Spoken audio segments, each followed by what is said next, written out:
Gaza इस वक्त Israel के इंतकाम की आग में जल रहा है। गाजा में ऐसा कोई कोना नहीं जहां पर इजराइल की मिसाइलें और बम न बरस रहे हो। और इस जंग में यमन का ईरान समर्थित हूती भी लगातार इजराइल पर हमले कर रहा है। हूती ने इजराइल पर बैलिस्टिक मिसाइल और ड्रोन दागे थे जिन्हें मार गिराया गया था। लेकिन अब हूती ने एक ऐसी हरकत की है जिससे वो सीधे इजराइल के राडार पर आ गया है। दरअसल दक्षिणी लाल सागर में हूती ने इजराइल के मालिकाना हक वाले एक जहाज को हाईजैक कर लिया है, जिसकी वजह से इजराइल और यमन के बीच युद्ध की आग भड़क सकती है। हालांकि इजराइल ने इस घटना को ईरानी आतंकवाद की कार्रवाई बताया है। इसको लेकर हूती के प्रवक्ता यहासारी ने कहा कि हम इस्लामिक नियमों और सिद्धांतों के मुताबिक जहाज के क्रू के साथ व्यवहार कर रहे हैं। जब तक गाजा और वेस्ट बैंक में हमारे फिलिस्तीनी भाइयों के खिलाफ इजराइल का अत्याचार रुक नहीं जाता, तब तक हमारा सैन्य अभियान जारी रहेगा।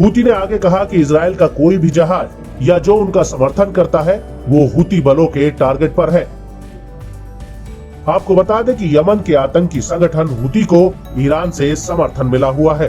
हूती ने 7 अक्टूबर 2023 से अभी तक इजराइल पर कई मिसाइलें और ड्रोन हमले किए हैं। हालांकि इजराइल के प्रधानमंत्री बेंजामिन नेतन्याहू ने इसे अंतर्राष्ट्रीय स्तर पर एक बेहद ही गंभीर घटना बताया है। नेतन्याहू का कहना है कि हाईजैक किए गए जहाज के स्वामित्व, संचालन या इसके अंतर्राष्ट्रीय चालक दल के गठन में इजराइल शामिल नहीं है। जहाज पर कोई भी इजरायली नहीं है। 25 crew member Ukraine, Mexico, Philippines, Bulgaria और अन्य देशों से है।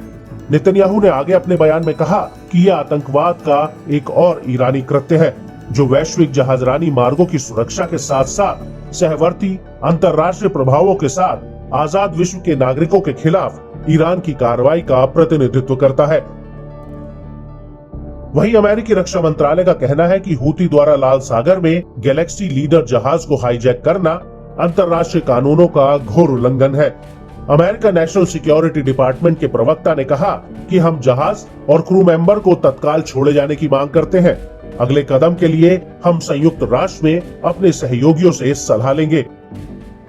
आपको बता दें कि कुछ मीडिया रिपोर्ट्स में ये कहा जा रहा है कि ये जहाज आंशिक रूप से इजरायली कारोबारी के स्वामित्व वाला है जो तुर्की से भारत के लिए निकला था, लेकिन लाल सागर में हूती ने इसे हाईजैक कर लिया।